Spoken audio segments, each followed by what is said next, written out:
That was quicker than usual. Yeah. Hello, welcome back, everybody. Stephen O'Deal here, and welcome to day 4 of Free Yourself from Shame in 5 days. And if you're catching this if you're catching this or joining us here live, please feel free to say hello in the chat, put any comments that you have for us live in the chat. If you're catching this on the recording, please put all the questions and comments in the comment section below, and we will address all of those. So here's just a quick little review over what we have covered over the past 3 days so far. So day 1, we took a deep dive into understanding biologically, neurochemically, what shame is. Day 2, we took a look at finding the implicit roots of shame, those things that are underpinning that drive those reactions to shame. Yesterday, day 3, we went through the process of transforming those foundational memories and roots that are there. Today, we're going to take a dive into looking at another component of shame. It's the importance and the impact of generational change. So, Generational with the, shame uh, sorry, and change. Let's face it. generational shame. Shame and changing the shame. Yeah. Yeah. So I will step back and allow you to take it away a little bit more poetically. Uh, so, uh, Odile, please lead us off into generational shame. Yes. And before I do, I would like to just take a moment to check in, or Mm, to get you guys to check in with yourselves. Um, when on day 1, you made a note of how strong the shame was, the feelings of shame or the impact of it. 0 to 10, 0, there's nothing, 10, it's very strong. So we asked you to make a note of that on day 1. I'd like you to now check that and find out if it's still the same or if it's different. Is it more? Is it less? Is it still the same? Just for your own reference, for your own tracking. All right, so diving into generational shame, and I know this is going to impact, this is going to be relevant to a lot of people. There are two main parts to generate or contributors to generational shame. So the first will be genetics, and I'll give a little bit of input on that. And then the second part, which is the part that we're really going to go into, is the environment, the conditioning from being in the presence of generations who have that issue. So the first part, generational shame. I mean, sorry, the first. Sorry, I'm feeling a little distracted, just in my own head. Right. So genetics. It begins with a G. That's right. Genetics, generational, same thing. Okay. The genetics part of this. Not going to go too deeply into it because there is plenty of information on epigenetics out there. We highly recommend Bruce Lipton, amongst others. If you want more on the actual science behind the biology behind it. But just to say very briefly that we do inherit um, traits and aspects and that kind of thing genetically. However, very, very importantly, that does not mean that you are at the mercy of it because of epigenetics. So epigenetics allows us to affect the genes that are activated. And again, we'll leave Bruce Lipton to do his a great job of explaining that in more detail. But the piece that you need to know for this purpose is that um, epigenetics is about the fact that the genes that are activated or not activated are determined by the environment of the cell. And that environment, of course, is chemistry, our neurochemicals. And which is what we do. One of the things we're doing is changing the chemicals, the chemical state of our bodies. which then affects the cells and genetics. So that's the piece that you need in order to feel encouraged and empowered and to have faith in this process. So that's one piece. And then, of course, the conditioning. So while we're growing up, we are automatically and unconsciously watching the adults around us for to learn how to be, how to be in the world, who we are, how to react to things, what things mean, and all of that. So we don't need to necessarily be told about how to react to things or whether to feel shame or feel bad or feel guilty or anything like that. We are learning all the time by observing unconsciously. So we're not necessarily aware of it. And so it's conditioning. So the idea is that for many of us, a lot of the shame that we are carrying is not ours. It belongs to somebody else. It belongs to other generations. And we have either inherited it or been conditioned with it through growing up in those environments and coming from those families. So I'm going to give you two techniques today. The first one is a very short, a little technique that is about handing the shame back to where it came from and replacing it with light and unconditional love. And then the second technique will be about changing the childhoods of those generations. And that's a little bit of a longer one. It's important to know you don't have to change everybody's childhoods. You start with your parents, and if you can change their childhoods, fantastic. Then you move forward. If you can't, then you may need to change their parents' childhoods. Now, very importantly, the reason we do generational child. Oh, sorry, Steve, did you want to say? Yeah, I thought before we dive into the techniques, perhaps if we could just give an example or two of some generational change and Yes, how that good point. might be impacting people. Absolutely, yes. Thank you for that. So there are all kinds of things in the past, that we inherit and so on. And one of an example would be divorce. So in some families, and certainly in previous generations, divorce could have been a shameful thing, or somebody left their family or whatever, and that can be carried down. It can be somebody lost all their money, and that's a shameful thing to the family. Steve, I know you have an example, a real life example of that kind of Yeah, thing. yeah, and I'm sure that other people can relate to similar types of stories, but I know that from little on, I we lived relatively close to my maternal grandmother, and we spent a lot of time. I spent a lot of time checking in on her, mowing her grass, doing all those kind of things. But my grandmother seemed to revel in telling these old sad stories that happened to her as a kid and to her family. So I grew up kind of with this repeated almost almost daily dose of knowing that my family, that the roots of my family, that her father, my great grandfather, moved out to South Dakota during the land rush, and ended up all they had to do was to successfully sustain their farm for 3 years, and the farm was theirs. The way that things worked out, they encountered, three drought seasons, three bad seasons. They ended up losing everything and ended up needing to come back to Illinois and start all over again.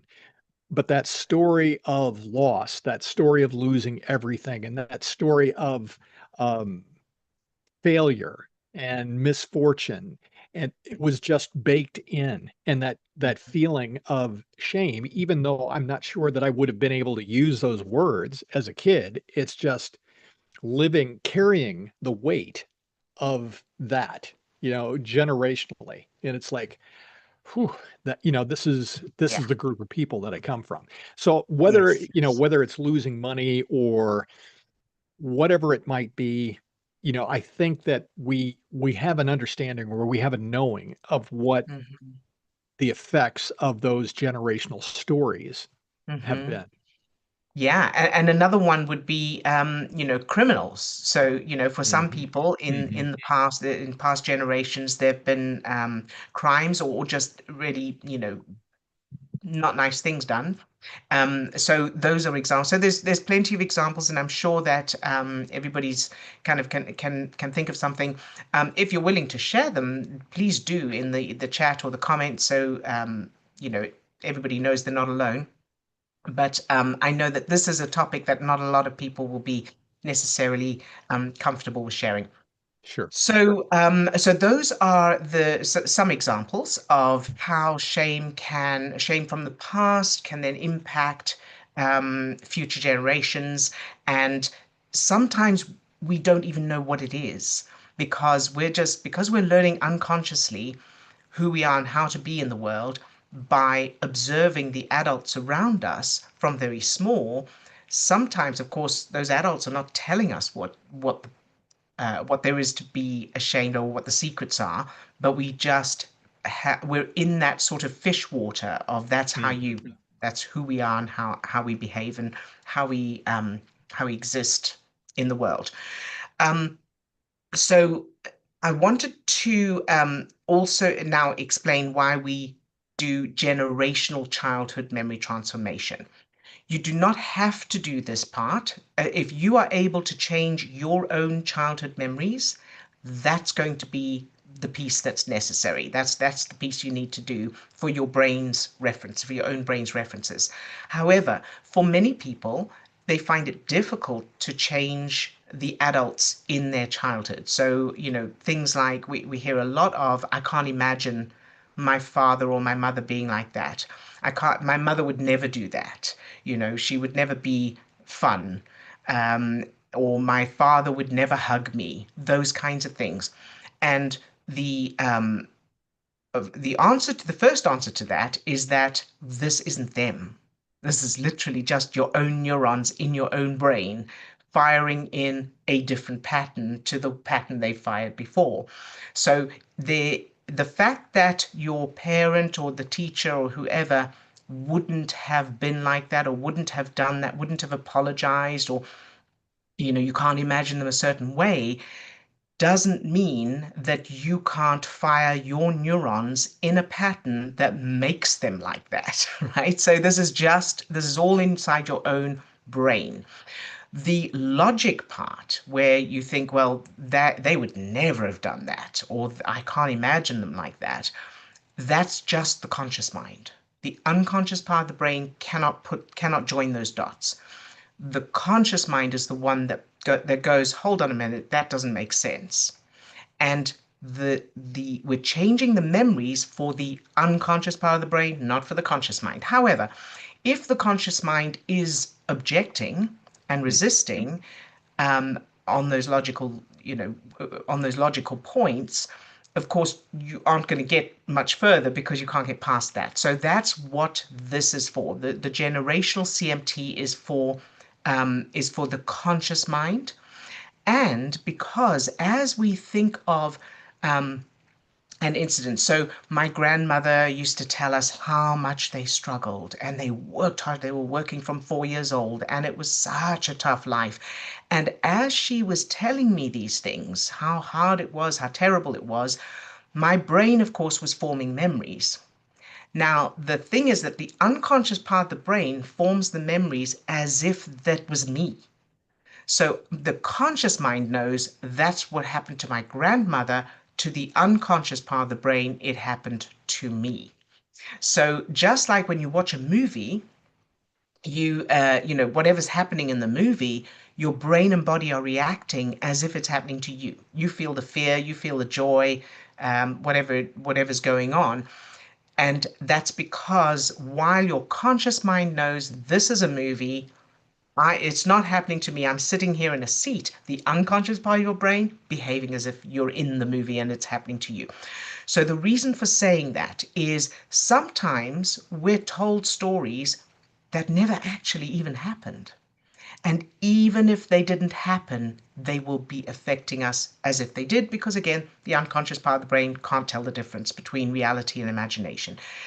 And this is, of course, especially when the things are bad, because danger. So the brain is designed to focus on the day and prioritize the so-called danger so that we stay alive. So that's why it's easier to feel bad than to feel good. It's easier to remember the bad stuff, and that kind of thing.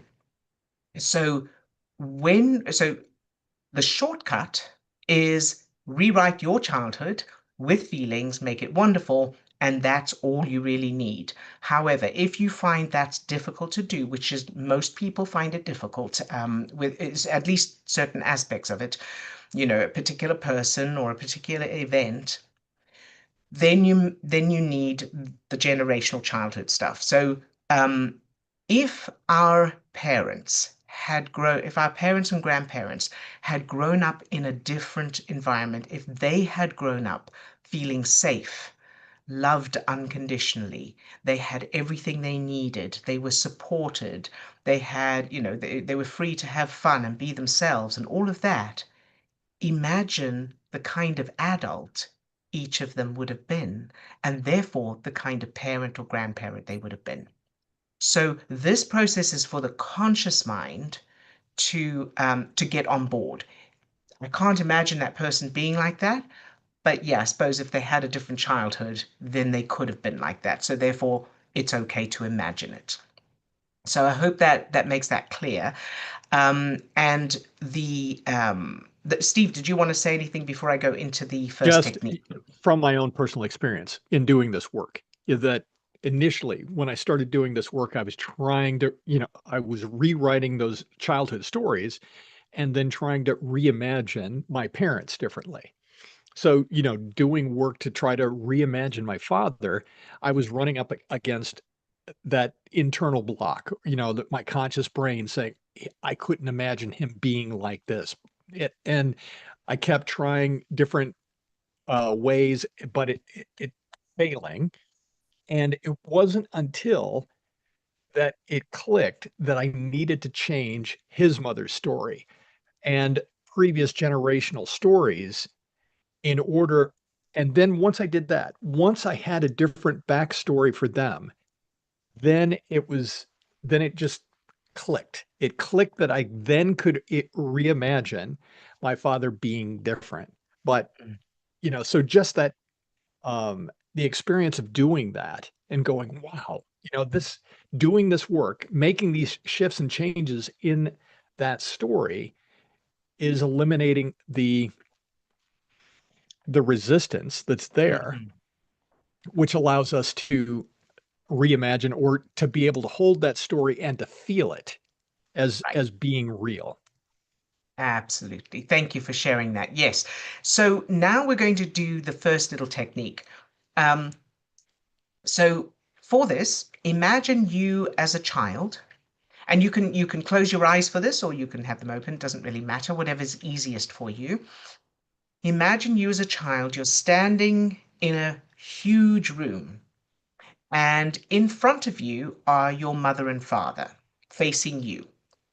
And behind your mother and father are their parents. And behind each of each of your grandparents are their parents. And so this crowd gets bigger and bigger and bigger. And so there are everybody's parents standing behind them. And this goes as far as you can see.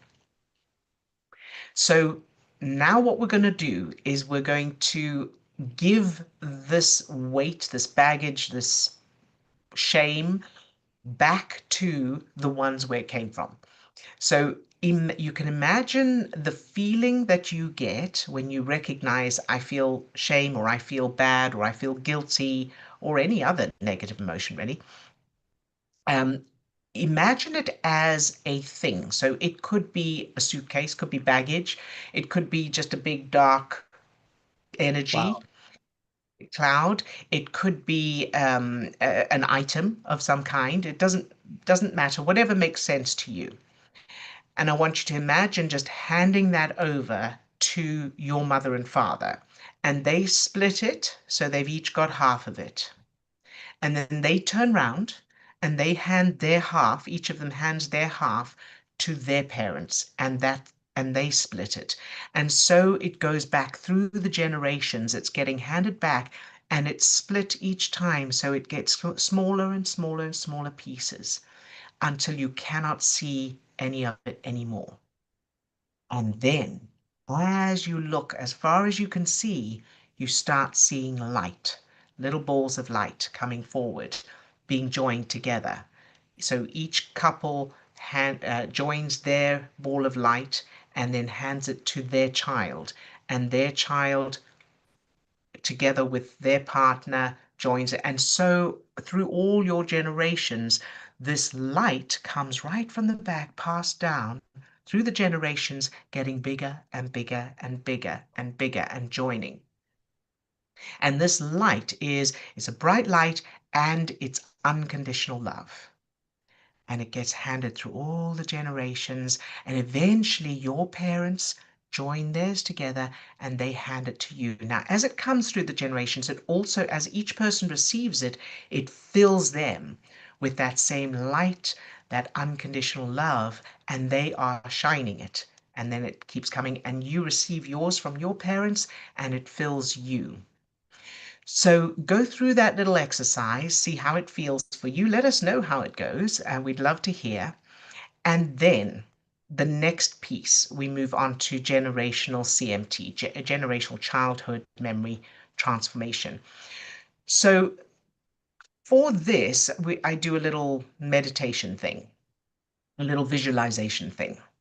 So rather than the usual memory changing process, you can use that as well. But for this, mostly it just needs this little visualization thing. And do this for each of your parents and, if necessary, your grandparents. I'm going to just do the example with your mum, and then you can do it with, just do the same thing with all the others. All right, so take a deep breath, close your eyes, and I want you to think of your maternal mother, your mother's mother, and imagine she's born to this beautiful couple who are in love, happy, secure. They've got everything they need. They're safe.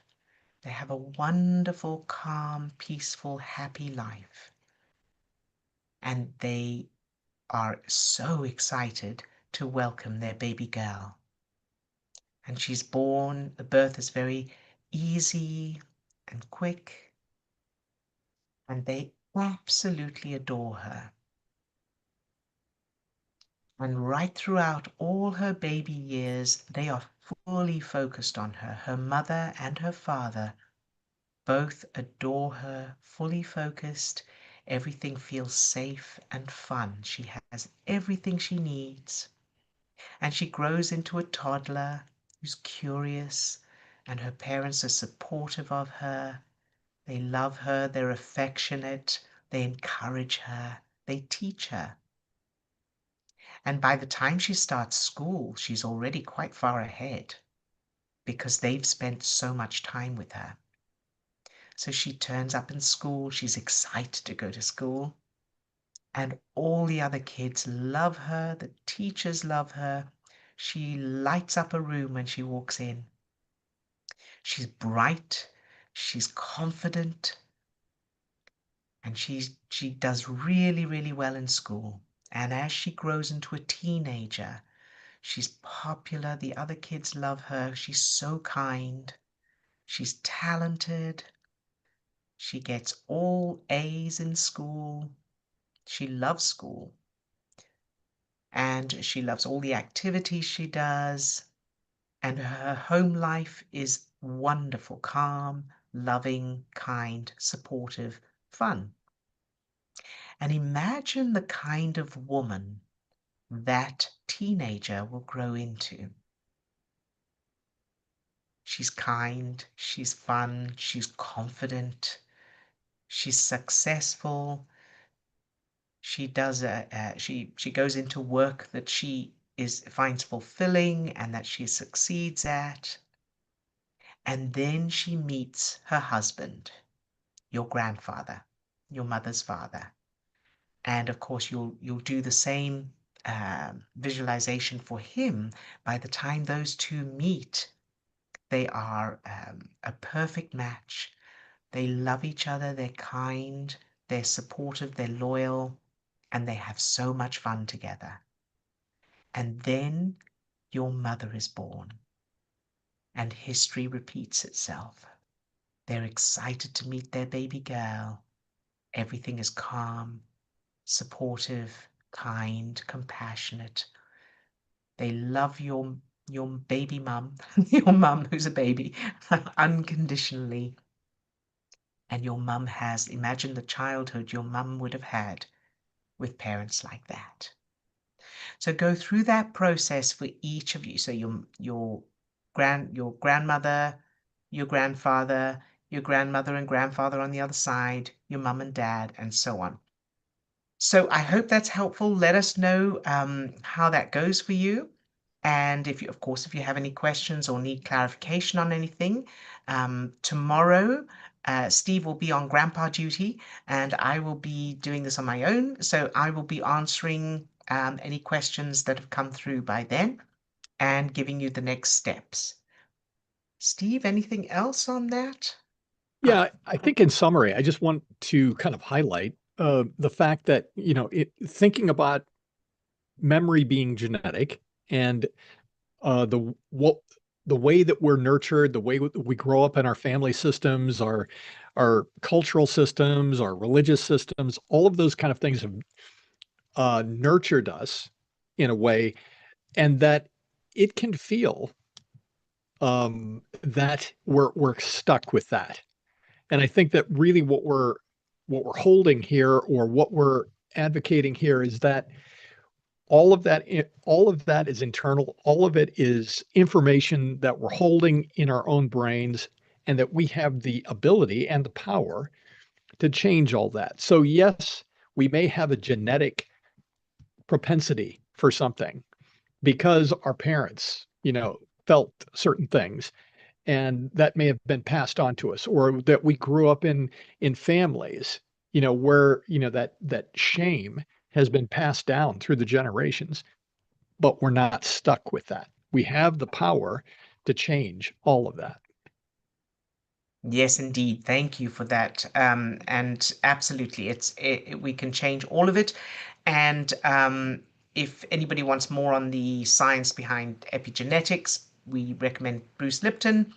But you don't need that in order to just make the changes for yourself.